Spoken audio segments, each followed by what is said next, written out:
Your ranged legions aren't paper, they're just mis-supported. Hey guys, it's Burgas here. In this video I'm going to talk about support legions because, we already chased the new meta, the new shiny stuffs, and something that is going to bring us more merits, but at the end of the day we may actually have to think little about the support legions. I'm not huge fan of the support legions, but I start actually thinking a little in this direction. So far, one of the best supports so far, because this thing actually changed in this video. It was actually Indis, but they actually nerf Indis a little. If you check, the spell is for 2 seconds, damage taken, diffused damage, blah blah blah, 2 early legions, and inflict infirm. This infirm is damage taken 20% for 2 seconds. Now this is aggressive approach. You're basically increasing the damage of the 3 legions by 20% for 3 seconds, but here is the thing, maybe this hero is not actually a best support, and so far by looking my mages, one of the reasons I'm still using Woldir is just because his main spell is deals damage to the target and 3 nearly legions.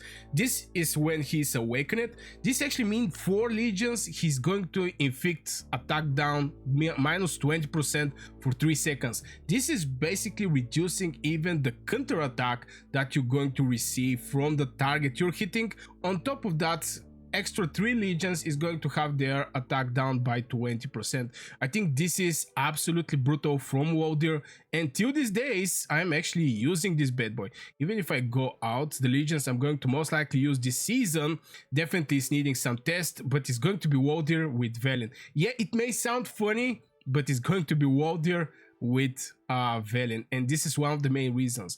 But what is actually the next hero that to pair Woldir with? And I think for Woldir maybe it's going to be skill tower tree, because he's a with damage dealer, which is very nice. The second, or maybe support tower tree from the Tara.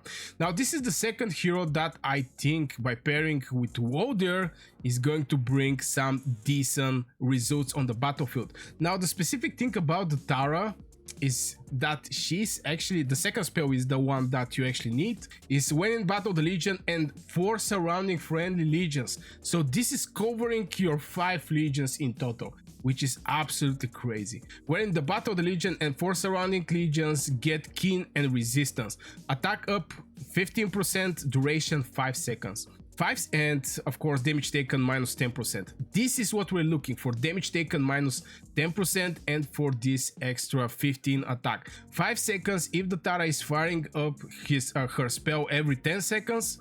This is covering 50% from the time. Your legions is going to have damage taken reduction 10% and extra 15%. Now just by this one is a game changer, I'm not gonna lie.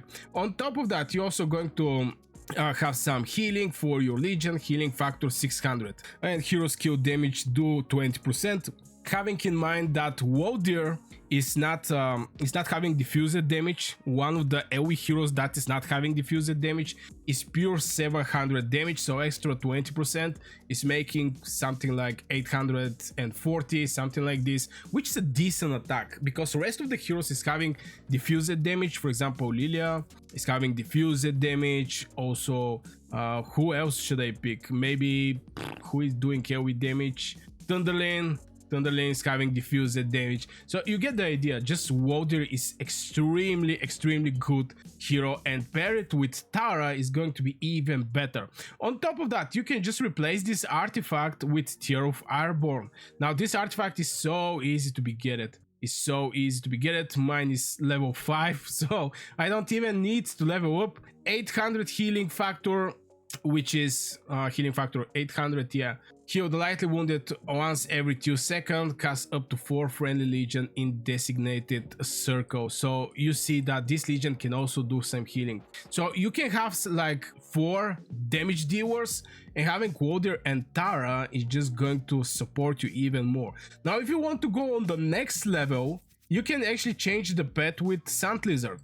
Yeah, this is maybe not the best Sand Lizard you see, but with Sand Lizard you're going to provide with extra healing for your legion, damage taken resistance, attack boost, damage attack down on the enemies, and more healing for your legion. Absolutely crazy. Now if you want to get one more step for this legion and make it even more stronger, you can use it with Vestos.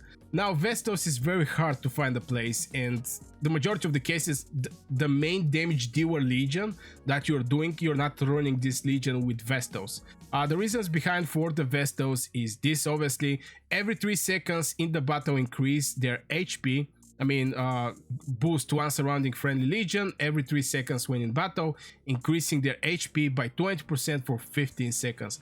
So for 15 seconds, she's going to boost like 5 legion. If you have a single Vesto legion in your... I'm not so sure, can the Vestos actually buff 2 times in period of 10 seconds the same legion?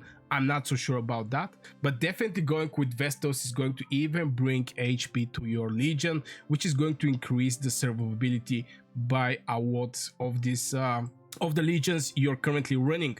Now, should you actually go with support legion? Maybe this is also a question, because you know some people are going to say, "Oh, Burgas, why do I actually need a support legion?" And I totally understand that. Well, if you're in the season 1 or maybe season 2, even in the season 3, you're most likely not going to have that many heroes. Some people may not be actually spenders and may not have the Mu, because Mu Xiang, you have to buy the pack to have her. Some of the heroes are from the strongest world, like Toher, for example. Margaret is also from the strongest world. So, you know, the access to this type of heroes is little hard. Obviously from the Wookiee Spin, like for example Bertrand, like Thunderlin, these heroes most likely people are going to have, because Wookiee Spin is way more easy to get the hero there from the strongest world hero. So it strongly depends how many legions you're having, but if you have, for example, all the mages and you build it like 5 mage legions, you may not actually need the support legion. But if you're looking for support legion, this legion is a game changer. Waldir Tara, attack up, damage taken resist, attack down on the enemy, healing from the pet, healing from the artifacts, healing for the legion itself, which is going to increase the survivability of this legion. You can even run this legion with tier 4 for less let's say resources to cost this support legion. It's just crazy how much things you can get from this support legion. So this video is more like for the people who is not having like full mage legions. Obviously right now the new mages are presenting Chaos Dragons. I have video with my first impression, you can go and check it out. And yeah, if you go that far in this video, make sure you hit one like. If you enjoyed the video so far, it helped the channel a lot, and I really appreciate that for the work I put on my videos. And also subscribe if you're new here. But yeah, this support legion I think is going to do crazy work. Now this is not only for the mages, I want to point out this can work perfectly also with the marksmans. If you go out with 4 marksman legions, obviously the range is going to be different. It's going to be for the marksman, it's actually medium range. There is heroes that don't have range that are marksman, for example Margaret, but the majority of the marksmans are having medium range. So you can still use Waldir with Tara to support the archers. Now I point out the mages because mages are extremely squishy. Look at this thing. This is a tier 5 Vesto and it's having 192 HP. It's having decent magic defense, but the physical defense is very bad. Now compared to the marksman, who is actually having 211 HP and way more physical damage. Obviously the magic damage for the marksmans is the weak place, but marksmans is actually countering mages. So yeah, just wanted to point out this thing. And also this support legion can work perfectly with a marksmans.